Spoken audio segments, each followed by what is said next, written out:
지난 시간에는 야곱이 그의 손주 요셉의 두 아들을 축복하는 내용을 우리가 함께 나눠봤고요. 오늘은 야곱의 그 12아들을 축복하는 내용이 나오는데, 이 야곱의 이 본문의 말씀을 통해 전해지는 이 말씀은 신통방통한 말씀이에요, 사실은. 제가 늘 자주 말씀드리지만 야곱은 진짜 나이가 들어가면 들어갈수록 나이가 130세가 넘어감에도 불구하고 갈수록 신령해지는 거예요. 사람이 영적으로 아주 깊어졌습니다. 그래서 그 하나님 앞에 말씀을 선포하면 그 말씀대로 전부 다 성취되는 거예요. 지금 이렇게 되는 이유를 제가 여러분 가르쳐드리고 있는 것이 회개에 대한 이야기, 신앙 양심에 대한 이야기입니다. 이거 여러분 야곱만 그렇게 되는 게 아닙니다. 저와 여러분도 그렇게 될 수가 있어요. 그러니까 회개하지 않으면요 영적으로 다 메말라 가지고 이 하나님의 은혜가 여러분 우리 회복이 되지 않습니다. 그러니까 회개를 매일매일 하나님 앞에서 회개를 통해서 하나님의 계명의 말씀을 붙들고 나를 정결하게 써야 돼요. 그리고 하나님과 나 사이에 가로막혀 있는 것이 없어야 됩니다. 없어져야 하나님이 주시는 이 음성이 말씀을 통해서 이게 탁 오는 거예요. 그리고 신앙 양심이 살아있으니까 여러분 영적으로 성령의 은혜가 나를 강하게 붙드는 사람이 돼요. 그리고 그런 사람들은요 영적으로 밝아져 버립니다. 이치가 밝아져 버려요. 그 하나님을 경외하는 자가 어떻다고요? 지혜롭다는 거예요. 그래서 하나님 앞에 여러분 우리가 그렇게 살아가면 우리 자신이 지혜가 생겨나는데 하나님을 경외하는 자에게 주는 그 지혜가 진짜 나타나는 거예요. 이거는 학교를 오래 다녔다 되는 문제가 아니에요. 여러분 요셉이 학교를 다녔습니까? 나라를 다스리는 건 훈련을 받았어요?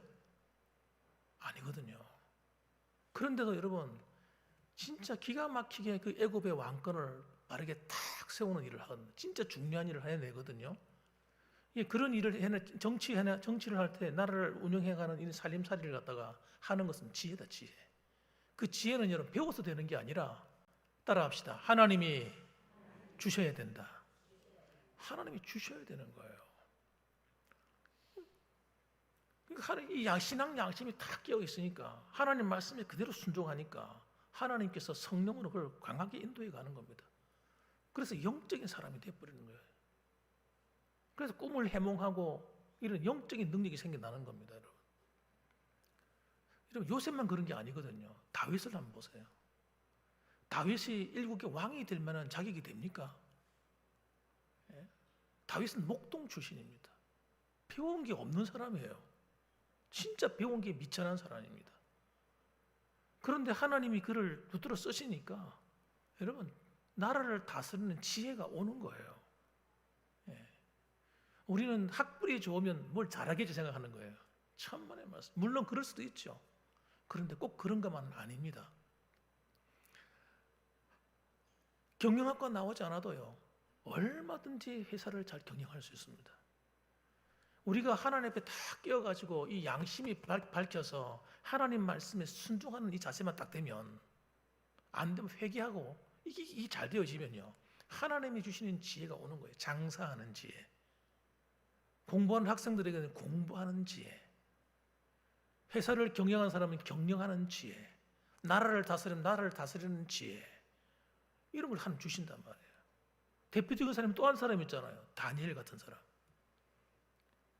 이 다니엘 같은 경우도 다니엘이 자기의 어떤 능력 갖고 여러분 그 큰 나라의 총리가 되어서 다스린 게 아닙니다.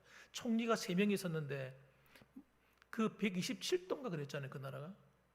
그 127도를 다스리는데 3명의 총리가 있는데 그 중에 뛰어난 최고의 총리였어요. 왕들이 계속 바뀌는데 왕들이 이 사람을 버릴 수가 없어요. 보통 정권이 바뀌면 다 갈아치우잖아요. 다니엘을 쓰시는 거예요, 하나님이. 왜? 그 사람같이 지혜로운 사람이 없는 거예요. 나라를 잘 다스리는 거예요. 이런 왕에게 있어서 그런 사람이 한 사람이 있으면요 천군만마입니다. 회사를 경영하는데 그런 사람이 자기 밑에 있어. 그러면요 일하기가 굉장히 수월합니다. 탁월하니까. 그 다니엘이 어떤 사람입니까? 어떤 사람이에요? 목숨 바쳐서 하나님 말씀을 지키는 사람인 거예요. 하나님의 십계명의 그 첫 번째 계명, 두 번째 계명, 이 세 번째 계명, 이걸 정확하게 지키는 거예요. 너 그러면 죽어. 사자고에 집어 던져 해도 지키는 거예요. 다니엘의 세 친구 풀문불에 집어 던진다. 불에 태워 죽여. 그래도 지키는 거예요. 나는 절대 우상에게 절할 수 없어. 여러분, 오늘날 수많은 성도들이 이 능력을 삼손처럼 있잖아요. 이빨 뽑히고 손발톱 다 뽑혀가지고요. 그런 힘없는 사자같이 살아가는 사람이 너무 많습니다. 왜 그러느냐? 하나님 말씀대로 안 살아서 그렇습니다. 하나님 말씀대로 살지 않으면 우리는 능력을 다 뺏겨버려요. 하나님 주시는 능력과 권세 없이 살아가는 빈 껍데기가 되는 겁니다. 이빨 빠진 사자, 발톱 없는 호랑이 같은 사람이 신세되는 겁니다. 오늘 세상이 학문이 다 그리고 가고 있다니까요. 신학이요, 그리 가고 있어요. 하나님 말씀대로 안 믿도록 자꾸 가르치고 있습니다. 신학이. 그리고 하나님 말씀대로 믿으면 근본주의자들 이러면서 있잖아요. 배척하려고 합니다. 진짜 제정신이 아니었어요. 아닙니다. 지금 이 세상이. 우리 봉황교회는 어디로 가야 될까요? 하나님 말씀을 있는 그대로 믿고 그대로 살려고 해야 됩니다. 안 되면 회개하는 거예요. 회개해서 다시 돌아가는 거예요. 그래서 신앙의 양심을 청결하게 돼야 되는 거예요. 이게 더러워져 버리면 안 된단 말이에요. 그러니까 야곱이 그렇게 된 거예요. 야곱이 그냥 원래 이런 사람 아니잖아요. 거짓말하고 속이고, 얼마나 고생 많이 합니까? 그 덕분에 그가 당한 고생 말을 할 수가 없어요. 그 고향에 돌아와서도요, 그는 편안하게 못 살았어요. 왜? 안 바뀌니까. 하나님 말씀대로 안 사니까 계속 고생하는 거예요. 그러다가 어느 순간 다 깨져버린 거예요. 비로소 깨달은 거예요. 그 믿음의 선배들이 갔던 그 길을 찾은 겁니다. 에녹이 갔던 그 길, 노아가 갔던 그 길, 아브라함이 갔던 그 길을 찾은 거예요. 그래서 요셉 같은 사람이 나온 거예요. 이게 저절로 되는 게 아닙니다. 야곱이 이제 12 아들을 불러 모으고 자신들을 다 불러 모아서 축복하는 내용이 나오는데 1절의 말씀 보면 이렇게 말합니다. 야곱이 하는 말이 이렇습니다. 야곱이 그 아들들을 불러 이르되 너희는 모이라. 너희가 후일에 당할 일을 내가 너희에게 이르리라. 너희는 모여 들으라. 야곱의 아들들아, 너희 아버지 이스라엘에게 들을지어다. 그런데 그 축복하는 내용이 뭐냐면요, 후일에 되어질 일을 가르치는 거예요. 이거 누가 가르쳐 줬을까요? 하나님이. 성경에는 안 나와 있잖아요. 하나님이 성령으로 감동하신 거예요. 성령으로 감동되어지는 거예요. 여러분, 오늘날도 똑같습니다. 영적인 눈이 밝아지면요, 알아져요. 앞으로 어떻게 세상이 흘러갈 건가 알게 됩니다. 그냥 깨달아지는 거예요. 그냥. 어떤 사람은요, 이 하나님 앞에 이 신앙이 딱 바르게 된 사람은 사람을 딱 보면 알아. 이 사람이 어떤 사람일까? 그 사람이 하는 말만 딱 들어도 이 사람 앞으로 잘 되겠구나, 안 되겠구나. 깨달아지네요. 말을 못하지, 그래. 말을 못해줘요. 여러분, 그런데 야곱이 아들들을 딱 보는 순간 이놈들이 앞으로 어떻게 되겠구나. 그냥 성령께서 그냥 감동을 줘서 아는 거예요, 그냥. 그래서 그들에게 축복을 하는데, 여러분, 이 축복이 그냥 마구잡이로 하는 게 아닙니다. 그들에게 맞게 하는 거예요, 맞게. 이게 엉망진창으로 인생을 살아내는 사람에게 축복을 해줄 수가 없어요. 아무리 아버지지만 여러분, 아들이 개판 오븐으로 진행사가 살아가는 애를 갖다가 축복한다고 이루어지는 게 아니거든요. 하나님 보실 때 어떻게 될 것인가? 하나님 내 양심을 밝혀서 하나님 보여주는 것, 그걸 가지고 전하는 겁니다. 다 영적인 의미를 담고 있습니다. 그런데 놀라운 건 뭐냐면요, 이 12아들의 순서가 나의 순서가 아니라는 거예요. 나의 순서가 아니라, 가만 보면 보시면요, 나의 순서가 아니라 뭔가 메시지를 담고 있어요. 그래서 이건 그들을 축복하는 것이기도 하면서 오늘 구원받은 우리 성도들에게 들려주는 또 다른 메시지가 들어있어요. 그래서 의도적으로 그렇게 배열해서 말씀을 기록했다는 거예요. 자, 그럼 먼저 한번 보겠습니다. 먼저 첫 번째는요, 죄로 인해 저주받은 세 아들을 먼저 기록해 놨습니다. 그 첫 번째가 누군가? 루벤이에요. 루벤. 이 루벤을 향해서 어떻게 얘기합니까? 아버지의 친상을 더럽힌 자. 그는 원래는 어떤 사람입니까? 장자입니다. 장자인데 오늘 성경 보니까 와, 이 장자의 이 축복이 엄청 큰 거예요. 뭐라고 해놨냐면, 루벤아, 너는 장자요, 내 능력이요. 그러니까 그 가문에서 능력자로 세움받는 게 장자의 권한인 축복권입니다. 능력이요, 내 기력의 시작이라. 위풍이 월등하고 권능이 탁월하다마는. 그러니까 여러분, 장자에게 준 축복이 대단한 겁니다. 위풍이 월등하고 권능이 탁월해서 그 사람을 당할 자가 없는 거예요. 하나님이 그를 높이 세우기 때문에 그를 이길 자가 없는 사람이 되는 겁니다. 그런데 물이 끓음 같은 즉, 이게 물이 끓어가 팔팔 끓어야 되는데 끓 때가 휙 식어버린 거예요. 왜? 따라합시다. 하나님께 범죄했기 때문에. 여러분, 죄는요 이렇게 무서운 거예요. 죄는 우리의 축복을 박탈시켜 버립니다. 네. 그런데 여러분, 우리 죄를 짓는 걸 가볍게 여기신다고요? 아니될 말입니다. 절대 그러면 안 됩니다. 죄 짓는 걸 가볍게 여기면요, 하나님이 내게 주실 약속된 축복들이 전부 다 끊어져 버려요. 그걸 아셔야 돼요. 그러니까 여러분, 정말 조심하게 되는 거예요. 그렇게 살아야 돼요. 예수 믿는 사람이 막 살면 큰일 나는 겁니다. 예? 조심해야 되는 거예요. 이러면 안 되지. 양심이 쿡 찔려야 되는 거예요. 그래야 정신을 차리는 겁니다. 그래서 이들이 어떻게 되느냐? 7절 말씀 보면 보세요. 시므온과 레위도 마찬가지입니다. 시므온과 레위 5절에 보면 그들의 칼은 폭력의 도구로다. 이 시므온과 레위가 앞장서 가지고 한 일이에요. 사람 죽인 건 이래서 앞장섰습니다. 세겜성 사람. 자기 누이가 그 세겜성 추장 아들한테 성폭력을 당했어요. 성폭력을 당했는데 그 추장 아들이 너무너무 좋아하는 거예요. 그래서 결혼시켜달라고 왔는데, 그러니까 아들들이 이야기를 해가지고 전부 다 할례를 행해라. 할례를 행하지 않으면 우리는 같은 혈족이 될 수 없다. 그래가지고 전부 다 세겜성 남자들을 할례시켜 놓고, 그 다음 뒤로 가서는 칼을 들고 가서 몸을 제대로 못 움직인 사람 갖다가 전부 다 찔러 죽여버린 거예요. 학살이다, 학살. 이거 살인죄입니다, 살인죄. 하나님과 언약을 맺은 사람들을 다 죽여버렸으니까 그 죄의 값이 엄청나게 큰 겁니다. 하나님이 그 죄의 값을 치르도록 만드시는 거예요. 그래서 7절 말씀 보면요, 그 노염이 혹독하니 저주를 받을 것이요 분기가 맹렬하니 저주를 받을 것이라. 내가 그들을 야곱 중에서 나누며 이스라엘 중에서 흩으리로다. 이들이 하나님 앞에서 눈물 흘리며 회개했을까요? 안 했다는 얘기를 하는 거예요. 이 친구들이 회개 안 한 겁니다. 회개했으면 이렇게 안 됐을 거예요. 내가 볼 때는 회개 안 한 겁니다. 우리가 뭐 잘못했어? 이거죠. 감히 우리 여동생을 건드려? 이것들이 그렇게 생각한 겁니다. 그리고 사람을 죽여버리는 거예요.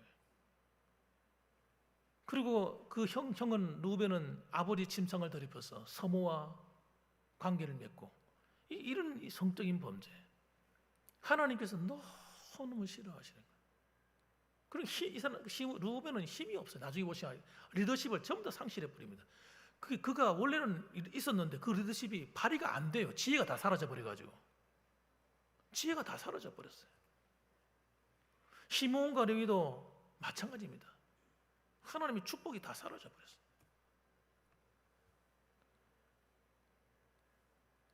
그래서 시므온과 레위는 살아가면서 어떻게 흩어져서 살아가야 될 운명에 처하게 되는 겁니다.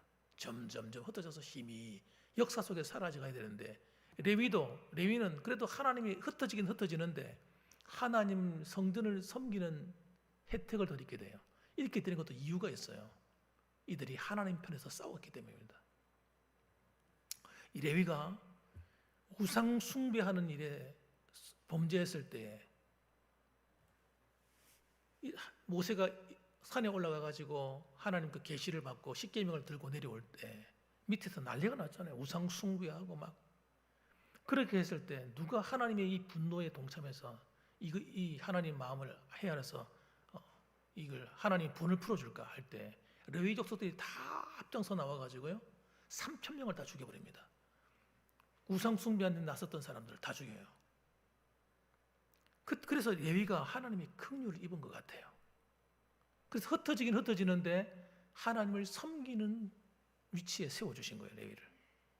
나중에 모압 평지에서 똑같습니다. 모압 평지에서도 바알을 숭배하는 자들과 함께 우상 숭배하는 일에 가담하는 그런 사건이 또 벌어집니다. 이스라엘 안에서. 그렇게 했을 때도 마찬가지로 레위의 비나스인가요? 누가 이름이 기억이 안 나는데 그 레위 족속이 나서 가지고 또 하나님 편에 서 가지고 우상 숭배한 자를 쳐서 죽입니다. 그런 일을 앞장서는 사람이 레위 족속이에요. 그러니까 레위가 그래도 긍휼을 입게 되는 이유가 여기 있었습니다. 그러니까 여러분 보세요. 죄를 범했다 할지라도 하나님 편에 서게 되고 이 죄와 싸우는 일에 앞장서게 되면요 하나님이 은혜가 회복되는 것 같아요. 자, 이렇게 여러분 앞에는 이렇게 범죄한 죄를 범하는 형제들이 딱 먼저 나와서 그 얘기하고 난 다음에 그 다음에 등장하는 게 유다 지파입니다. 유다도 마찬가지로 엉망이죠. 엉망인데 유다가 그게 좀 나아졌어요. 좀 변했어요. 유다가 변하니까 하나님께서 유다에게 그 축복권을 주시는데 장자의 축복은 안 줍니다. 장자의 축복은 요셉으로 가버리고 이 하나님께서 이 왕권을 주시는 거예요. 유다에게 왕권을 주시는데 이렇게 기록합니다. 10절 말씀 보십시다. 이렇게 해요. 주가 유다를 떠나지 아니하며 통치자의 지팡이가 그 발 사이에서 떠나지 아니하기를 실로가 오시기까지 이르리니 그에게 모든 백성이 복종하리로다. 하니까 모든 백성들이 유다 지파에게 복종하는 날이 온다는 거예요. 그러면서 유다를 뭐로 묘사하냐면 유다를 사자 새끼 또는 수사자, 암사자로 묘사를 합니다. 이 사자가 굉장히 무섭거든요. 사자가 한번 화가 딱 났다 그러면요 당할 자가 없습니다. 사자를 이길 수가 없어요. 그런 동물이 별로 없습니다. 다 당합니다. 그래서 이 사자의 의미는 뭐냐면 정복한다는 의미입니다. 그래서 나중에 이 사자 새끼로 오게 되는 사람이 누구냐? 첫 번째는 다윗입니다. 다윗이 와서 나타날 때 다윗이 당시에 전 세계를 통일합니다. 그 주변에 있는 나라를 전부 다 통일해버려요. 그래서 통일 왕국을 세웁니다. 하나님께 쓰임 받아요. 그 왕권을 가지게 지게 되는 거죠. 다윗 때에 와가지고. 그리고 그 다윗의 왕권이 실로가 오시니까 이어지는데 이 실로가 무슨 뜻이냐면요. 샬롬 하는 말입니다. 샬롬. 따라합시다. 샬롬. 그 실로가 오시기가 샬롬이 오시기까지. 그 샬롬이 누구냐? 평강의 왕으로 오시는 예수 그리스도를 말하는 겁니다. 여기서 말하는 평강은 하나님과 우리 사이의 평강을 얘기하는 거예요. 하나님과 원수되어 살아가는 이 인류에게 여러분, 이 인생들에게 여러분 오셔서 하나님과의 화목 제사를 자신 몸으로 드려가지고 화목케 하시는 분, 바로 평강의 왕이신 예수 그리스도를 말하는 겁니다. 그래서 예수님이 오시는데 이 예수를 믿는 자들에게는 축복이 어떻게 되느냐? 유다 지파에 대해서 쭉 설명해놨는데 이렇게 설명했어요. 세 가지의 축복이 있는데 첫째는 풍성한 축복과 안식을 주신다는 거예요. 11절 상반절에 보면 그의 나귀를 포도나무에 매며 그의 암나귀 새끼를 아름다운 포도나무에 맬 것이며 이렇게 기록했어요. 여러분 포도나무는요. 포도나무나 무화과나무를 얘기할 때 특히 포도나무는 열매가 하나 맺히면 한 알 뗄롱 맺히지 않잖아요. 여러 가지 방울이 모여서 하나의 거대한 송이가 되잖아요. 특히 그 지역에는 포도가 제일 잘 된다고 합니다. 그러니까 포도 송이가 엄청 큰 거예요. 이건 풍성한 것을 얘기하는 겁니다. 하나님이 축복하시는데 예수 그리스도를 믿어 유다 지파에 속하게 되는 자들, 하나님의 아들이신 예수 그리스도 안에 거하게 되는 자들에게는 하나님께서 풍성한 축복을 주는데 이 포도원이 얼마나 번성을 하는지 보통 보통 뭐 나귀를 맨다든지 암나귀를 매려면요 어디 매야 돼요? 기둥이 튼튼한 데 매야 되잖아요. 그죠? 나무 기둥이 튼튼한 데 매어놔야지 이게 괜찮지. 포도나무까지 매어놓으면 어떻게 됩니까? 흔들흔들하다 툭 끊어질 수가 있잖아요. 그런데 여러분 이 포도나무가 얼마나 많은지, 포도나무가 얼마나 튼튼한지 거기다 나귀를 맬 정도라는 거예요. 예. 그러니까 그야말로 하나님 주시는 은혜가 얼마나 풍성할 것인가 하는 걸 보여주고 있는 것입니다. 마태복음 11장 28절 보면 수고하고 무거운 짐진 자들아 다 내게 오라 내가 너희를 쉬게 하리라 하시는 것처럼 하나님 안에 모든 평안함과 은혜가 다 들어있는 참된 은혜를 주신다는 그런 얘기를 하고 있는 거예요. 그 다음 11절 하반절을 보면 옷에 대한 얘기를 합니다. 11절 보면 또 그 옷을 포도주에 빨며 그의 복장을 포도즙에 빨리로다 이렇게 나와 있습니다. 그 옷을 포도즙에 빤다. 그 옷은 누구를 말하는 거냐면 그 사람의 모습을 상징해 보여주는 겁니다. 예. 이 포도주는 마시게 되면 어떻게 됩니까? 사람들의 마음에 기쁨을 주는, 마음이 이렇게 업되잖아요. 업돼서 취하는 것, 취해가지고 그런 업이 되잖아요. 마치 그런 것처럼 기쁨이 넘친다는 얘기를 하는 겁니다. 포도주를 마시고 잔치가 벌어지는 거예요. 잔치집 가면 포도주가 반드시 있어야 됐어요. 그 당시에. 그러니까 잔치집 가서 포도주를 마셔서 막 사람의 기분이 좋고 행복한 것처럼 그렇게 기쁨이 충만해진 거예요. 얼마나 포도주가 많으면요. 포도주에다 옷을 빨 정도가 되겠어요. 예, 그렇다는 말씀을 해주는 겁니다. 그리고 예수님이 예수를 똑바로 믿게 되면요. 이런 풍성한 삶의 축복과 풍성한 기쁨이 넘치는 삶으로 하나님 다 바꿔주겠다는 거예요. 세 번째는 어떤 축복이냐? 건강의 복입니다. 여기 보면 12절에 보면 한번 같이 읽어볼까요? 12절 잠도 오는 거 한번 읽어봅시다. 시작. 그의 눈은 포도주로 인하여 붉겠고 그의 이는 우유로 말미암아 희리로다. 여러분 그의 눈은 포도주로 인해서 붉게 된다는 거예요. 왜? 취해가지고 눈이 붉어진 거예요. 이 상태는요 눈은 마음의 창이다 그렇게 얘기하잖아요. 그래서 이 눈은요 내적인 상태입니다. 성령 충만한 상태. 여러분 예수 그리스도 안에서 주시는 성령의 충만함으로 인해서 취해 있는 거예요. 새술에 취한다고 말하지 않습니까? 그리고 이는 무엇을 말하느냐? 이는 건강한 상태를 말하는데 이빨이 하얀 사람, 이 건치자지 건치. 나이가 들어도 어떤 사람은 이가 튼튼하신 분이 있거든요. 잇몸이 튼튼하다는 얘기예요. 이가 건강하다는 이야기는. 그러니까 이 사람의 이 뼈가 몸이 다 건강하다는 얘기를 하는 겁니다. 육체가 하나님 안에서 어떻게 영적인 것, 삶에 대한 것, 건강 모든 것을 누가요? 주님이 책임진다는 거예요. 믿으시면 아멘. 아멘이죠. 여러분 그러니까 예수님을 믿을 때 어떻게 믿어야 되냐 그래서 제가 강조하는 거예요. 따라합시다. 똑바로 믿자. 우리 여러분이 똑바로 안 믿는다는 얘기는 하는 건 아니고 잘 믿으시지만 그래도 더 잘 믿자 이 얘기하는 거예요. 그래서 여러분 이 창세기 19장에 나오는 유다에 대한 축복은요 한 지파의 번영뿐만 아니라 그 예수 그리스도로 이어지는 모든 하나님의 축복이 유다 지파로부터 흘러간다는 것을 말씀해주고 있습니다. 자, 그 다음에 여러분 13절부터 쭉 보시면 스불론, 이사갈 이렇게 쭉 내려오는데 여러분 이것도 희한하게도 봐요. 여러분 이 순수를 쫙 보시면 예수님을 믿는 사람들이 감당할 사명에 대한 얘기를 들려줘요. 자, 볼까요? 13절 말씀 보면 스불론은 해변에 거주하려니 그곳은 배 매는 해변이라 그의 경계가 시돈까지로다 이렇게 되어 있습니다. 이 스불론은 어떤 지파냐? 해변에 거하는 지파예요. 그래서 해변에서 배를 타고 왕래할 거라는 거예요. 이것은 여러분 앞으로 예수님이 오시고 나면 유다 지파를 통해서 예수님이 오시고 나면 선교의 문이 열릴 것을 얘기하는 거예요. 선교의 문이 열려가지고 복음이 계속해서 증거될 것이다 하는 걸 말해줍니다.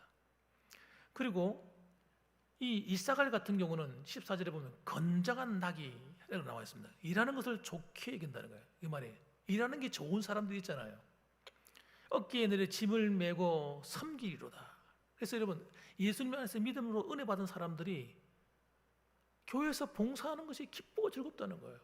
그래서 교회 와서 열심히 봉사하고 섬기고 즐거워하는 그런 모습을 이사갈 지파를 통해 나타내고 있는 것입니다. 그 다음 지파를 볼까요? 그 다음에 보면 이렇게 사명을 감당하면, 성교하는 사명, 교회 봉사하는 사명, 하나님을 잘 섬기게 되면 그 다음에 어떤 축복이 주어지는가를 희한하게도 그렇게 나열이 되어 있어요. 5가지 복을 줍니다. 첫째는 갓의 축복입니다. 이 갓은 어떤 축복이냐? 군대의 침략을 받으나 도리어 그들을 추격하는, 원수들로부터 공격을 받는데요, 오히려 공격을 받고 거기서 망하는 것이 아니라 오히려 쫓아가서 역전의 용사가 되는 겁니다. 함부로 못 건드리는 거예요. 그러니까 하나님의 축복을 받은 성도들은요, 괴롭히는 자가 망하는 거예요. 얼마나 큰 축복이에요. 그 다음에 아셀의 축복인데, 이 아셀은요 경제적인 축복입니다. 물질의 복이 막 임하는 거예요. 신명기 33장 24절 말씀 보면 이렇게 나와 있습니다. 20절에 아셀에게서 나는 먹을 것은 기름진 것이라 그가 왕의 수라상을 차리리로다. 그러니까 아셀을 통해서 아마 이런 왕이 먹는 음식 같은 걸 만들어서 올리는 그런 지파의 역할을 하는가 본데, 이걸 보게 되면 우리 믿는 성도들도 그와 같다는 거예요. 하나님을 섬기는데 이런 먹고 마시는 문제가 다 해결된다는 거예요. 그래서 그 24절 말씀 보면 아셀에 대하여는 일렀으되 아셀은 아들들 중에 더 복을 받으며, 아들들 중에 더 복을, 그러니까 사명을 잘 감당하는 사람은 그 아들들 중에 더 복을 받는다는 거예요. 그의 형제에게 기쁨이 되며 그의 발이 기름에 잠길지로다. 그렇게 나와 있어요. 하나님께서 그렇게 기뻐하는 거예요. 그 다음에 납달리의 복인데요, 이 납달리는요 영적인 복을 상징해 주고 있습니다. 하나님이 은혜를 받는데 압박에서 해방됩니다. 납달리는 노인 암사슴이라 아름다운 소리를 바라는도다. 이 암사슴이요 묵조에서 포로로 잡혔다가 노임을 받는 거예요. 그러니까 노임 받은 그 기쁨이 너무 즐거워서 노래를 부른다는 거예요. 암사슴이 노래를 어떻게 하는지는 모르겠습니다만 그 사슴들 소리가 이렇게 별로 아름다운 소리는 아니었던 것 같은데, 이 기억에. 그런데 성경 그렇게 기록해 놨어요. 아름다운 소리를 바란대. 그래서 영적으로 우리가 풍성한 하나님의 은혜를 누리는 그런 모습을 이 납달리 지파를 통해 상징해 놓았습니다. 그 다음에 요셉의 복입니다. 요셉의 복이 나오는데, 이 요셉의 복을 뭐라고 기록했냐면요, 지경이 넓어지는 복으로 나와 있어요. 22절 말씀 보면 이렇게 나옵니다. 요셉, 한번 읽어볼까요? 22절 한번 읽어봅시다. 시작. 요셉은 무성한 가지 곧 샘 곁에 무성한 가지라 그 가지가 담을 넘었도다. 아멘. 하나님께서 요셉에게 복을 주시는데 어떻게 복을 주시냐면 무성한 가지가 되는 복을 줬다는 거예요. 이 담이 이렇게 쳐져 있으면 가지가 여기서 식물이 자라가지고 커져가서 가지가 퍼지는데 담을 넘어가는 거예요. 그 지경을 뛰어넘는 복을 주신다는 거예요, 하나님께서. 활 쏘는 자가 그를 학대하며 적개심을 가지고 그를 쏘았으나 요셉의 활은 도리어 굳세며 그의 팔은 힘이 있으니 이는 야곱의 전능자 이스라엘의 반석인 목자의 손을 힘입었습니다. 그렇게 말씀합니다. 그러니까 이 가지를 막을 방법이 없는 거예요.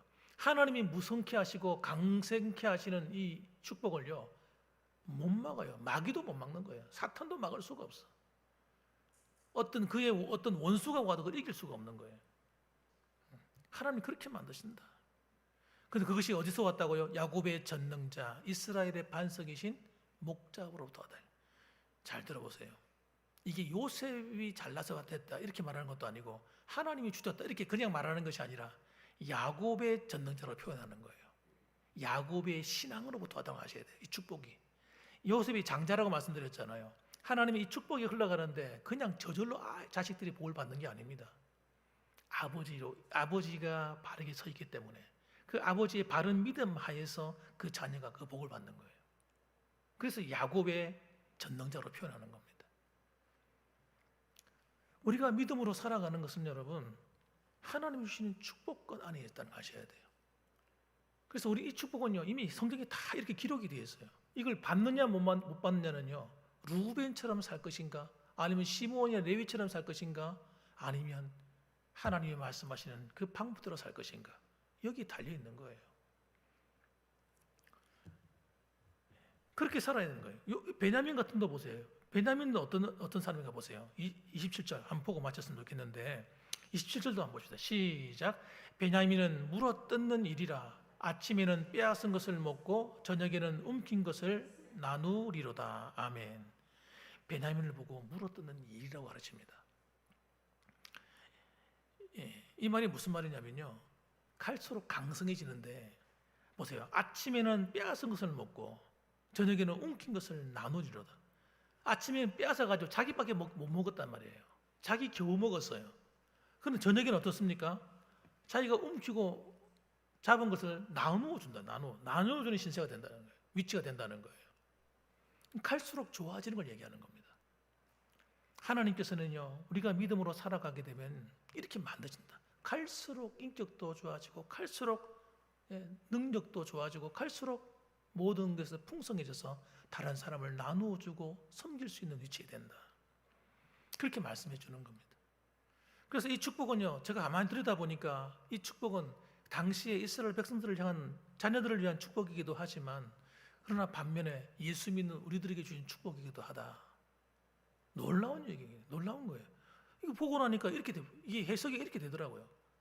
그러니까 여러분, 오늘도 이 자리에 계신 여러분들, 정말 우리 예수 그리스도 안에 있는 참된 이 믿음의 길에 있어서 정말 방황하지 말고, 이리 갔다 저리 갔다 헤매이지 말고, 어디 무슨 선한 것이 있는가 살피지 말고, 여러분 하나님 말씀 안에서 참된 길을 찾으시고 계명을 지켜 회개하며 신앙의 양심을 밝혀서 살아감으로 야곱처럼 갈수록 신령한 하나님의 사람들이 되시고, 이 성경에 나와 있는 이런 선하고 아름다운 축복들을 우리가 받아 누리며 또 나누어지며 살아가는 아름다운 믿음의 가문들이 되시기를 주님의 이름으로 축원합니다. 아멘. 기도하겠습니다.